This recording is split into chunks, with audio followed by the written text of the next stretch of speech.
High friends, welcome to my channel শিক্ষানুরাগী ঐক্য মঞ্চ। নিশ্চয়ই আমরা নাম শুনেছি। তো সেই শিক্ষানুরাগী ঐক্য মঞ্চের যিনি মূল কর্মকর্তা কিঙ্কর বাবু, কিঙ্কর অধিকারী মহোদয়, তিনি ওয়েস্ট বেঙ্গল গভর্নমেন্টের কাছে বাজেট পেশ হওয়ার আগে যিনি প্রিন্সিপাল সেক্রেটারি, তার কাছে একটি লিখিত মেমোরান্ডাম দিয়েছে। সেই মেমোরান্ডামে কী কী দিয়েছে, কতগুলো তথ্য দিয়েছে, আসুন আমরা এই ভিডিওর মধ্য দিয়ে পুঙ্খানুপুঙ্খ আলোচনা করি। তার আগে অবশ্যই অনুরোধ করব, দয়া করে আপনারা আমার চ্যানেলটা সাবস্ক্রাইব করবেন, লাইক করবেন, কমেন্ট করবেন এবং শেয়ার করবেন। দেখুন, আপনার একটা সাবস্ক্রিপশান আমাকে অনুপ্রাণিত করবে আরও ভালো ভালো কন্টেন্ট নিয়ে ভিডিও বানানোর জন্য। তো সেই শিক্ষানুরাগী ঐক্য মঞ্চের কিঙ্করবাবু, যিনি প্রিন্সিপাল সেক্রেটারির হাতেই সেই মেমোরান্ডাম জমা দিয়েছেন, বা অর্থাৎ চিঠির মধ্য দিয়ে তিনি তার কথাগুলোকে ব্যক্ত করেছেন। যদি তার চিঠিটাকে আমরা ভালো করে স্ক্যান করি, তিনি 5টি বিষয়ে মূলত পুঙ্খানুপুঙ্খ ব্যাখ্যা করে তার কথা বলেছেন সমস্ত স্টেট গভর্নমেন্ট এমপ্লয়িদের জন্য।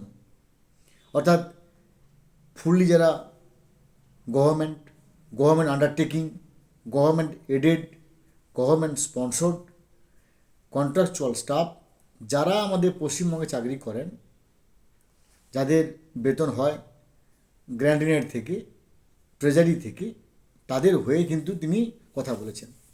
কী কী বিষয়ে কথা বলেছেন আসুন একটু জেনে নিই। তিনি প্রথমেই বলেছেন যে দীর্ঘ প্রতীক্ষার পর প্রতীক্ষা করেও স্টেট গভর্নমেন্ট তার এমপ্লয়িদেরকে বা তার এমপ্লয়িদের প্রতি ঠিক সহানুভূতিশীল হচ্ছে না, যার জন্য বিভিন্ন কোর্ট ঘোরার পরেও এখনও পর্যন্ত এই ডিএর ব্যাপারে কোনো সুনিশ্চিত ব্যাখ্যা স্টেট গভর্নমেন্ট দিচ্ছে না কেন।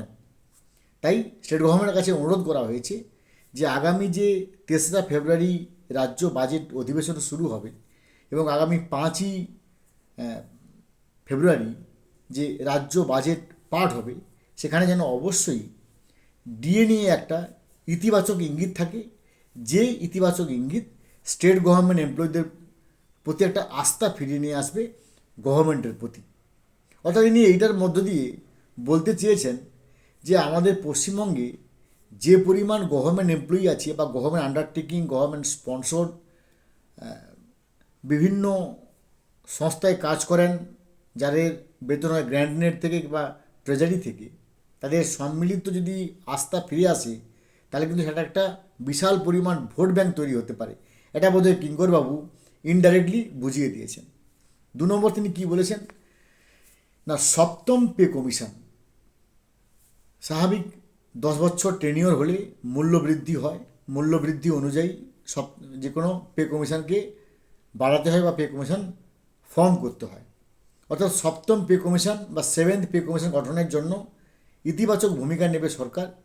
এই মর্মে তিনি বিস্তারিত ব্যাখ্যা দিয়েছেন যে 7ম পে কমিশন কেন গঠন করা উচিত এবং গঠন করলে তার কীরকম ইতিবাচক তার একটা প্রস অ্যান্ড কনস, এটা নিয়ে তিনি তার চিঠিতে ব্যাখ্যা করেছেন।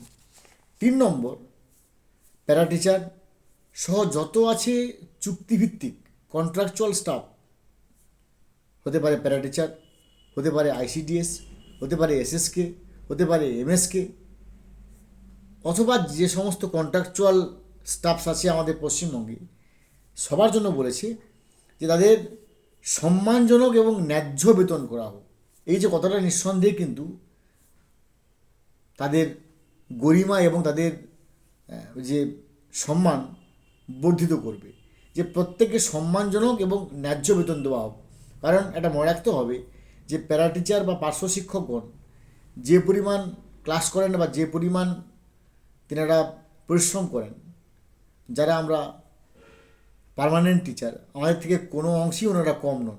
তাহলে আমাদের থেকে কোনো অংশে কম না হয়েও তেনারা সম্মানজনক বেতন পাবেন না কেন বা ন্যায্য বেতন পাবেন না কেন?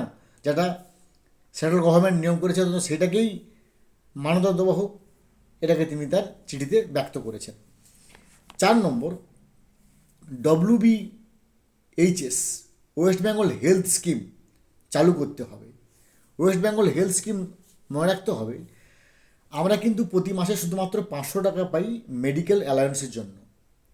আমাদের অর্থাৎ 1 বছরে আমরা পাই 12×5=60, 6,000 টাকা মতো আমরা মেডিকেল অ্যালাউন্স পাই। যে কোনোভাবে যদি আমাদের কোনো শরীর খারাপ হয়ে যায়, তাহলে ওই 6,000 টাকাই আমাদের পুঁজি, যেটা স্টেট গভর্নমেন্ট আমাদেরকে ভালোবেসে দেয়। কিন্তু ওয়েস্ট বেঙ্গল হেলথ স্কিমের আন্ডারে কারা আছেন? যারা ফুল গভর্নমেন্ট এমপ্লয়ি, যারা গভর্নমেন্ট একেবারে ফুললি গভর্নমেন্ট এমপ্লয়িজ, তাদের ক্ষেত্রে কিন্তু আছে ওয়েস্ট বেঙ্গল হেলথ স্কিম। তাদের একটা নির্ধারিত প্যারামিটার আছে, যে প্যারামিটার তার আহত হলে, হসপিটালে ভর্তি হলে, সার্জারি হলে কি হবে, তার নানা রকমভাবে যথাবিহিত ব্যাখ্যা আছে। অর্থাৎ যারা গভর্নমেন্ট এমপ্লয়ি তারা পাচ্ছে ওয়েস্ট বেঙ্গল হেলথ স্কিম, অথচ যারা আমরা শিক্ষক শিক্ষিকা কিংবা গভর্নমেন্ট আন্ডারটেকিং কিংবা গভর্নমেন্ট স্পন্সর্ড বা গভর্নমেন্ট এডেড, তিনারা পাবেন না কেন? তিনি অনুরোধ করেছেন প্রিন্সিপাল সেক্রেটারির কাছে যে এই 5ই ফেব্রুয়ারি 2026 যে রাজ্য বাজেট পাস হবে, সেখানে যেন অবশ্যই ওয়েস্ট বেঙ্গল হেলথ স্কিমের অধীনে সমস্ত স্টাফকে নিয়ে আসা হয়, যাতে কিনা একটা একই রকম ইউনাইটেড প্ল্যাটফর্ম হিসাবে গণ্য হয়। ধন্যবাদ দেব ওনাকে। এবং 5 নম্বরে তিনি কিন্তু কথা বলতে ভুলেননি যে শূন্য পদে নিয়োগ করতে হবে। অর্থাৎ এ পর্যন্ত নিশ্চয়ই আপনারা জানেন, যারা আমরা বিদ্যালয়ের শিক্ষক শিক্ষিকা, প্রত্যেকটা বিদ্যালয়ে এখন যে পরিমাণ ভ্যাকেন্সি আছে, যে পরিমাণ ভ্যাকেন্সির আবহ আছে, সেখানে কিন্তু নিয়োগ করতে হলে ব্যাপক পরিমাণ নিয়োগ করতে হবে। কারণ অনেক ক্ষেত্রে কিন্তু আমরা যে পরিমাণ সাবজেক্ট আছে সেই পরিমাণ সাবজেক্টের শিক্ষক হয়তো নেই, এমনও অনেক বিদ্যালয় আছে। যেমন হতে পারে তিনি রিটায়ার্ড হয়ে গেছেন, অথবা তিনি মিউচুয়াল ট্রান্সফার নিয়েছেন। মিউচুয়াল ট্রান্সফারে আবার কী প্যাঁচটা হয়েছে না, প্যাঁচটা হয়েছে কেউ হয়তো পাস কোর্সের শিক্ষকের সঙ্গে অনার্স পিজি তিনি ট্রান্সফার নিয়ে এসছেন। আবার উৎসশ্রী বলে একটা যে সার্কাস, একটা সার্কাস কেন বলছি না, উৎসশ্রীর মধ্য দিয়ে যখন চালু হয় ভালো, কিন্তু উৎসশ্রীতে যিনি গেলেন তার এগেনস্টে কেউ আসবেন না, এটা কিন্তু খুবই যন্ত্রণা বিদগ্ধ। ফলে স্কুলগুলো নানারকমভাবে হাঁপাচ্ছে। তার জন্যই কিন্তু তিনি বলেছেন যে শূন্য পদে নিয়োগ করতে হবে। তো ফ্রেন্ডস, এই যে চিঠি, এর প্রত্যুত্তর আমরা পেয়ে যাব 5ই ফেব্রুয়ারি 2026 যখন রাজ্য বাজেট পাস হবে। যে এই চিঠির মূলে কোনো কিছু কি চেঞ্জ করা হলো কি চেঞ্জ করা হবে না, সেটা আমরা বুঝতে পারবো। এর পরবর্তী আপডেট অবশ্যই চ্যানেল থেকে কনভে করবো। ভালো থাকুন, have a good day, thanks.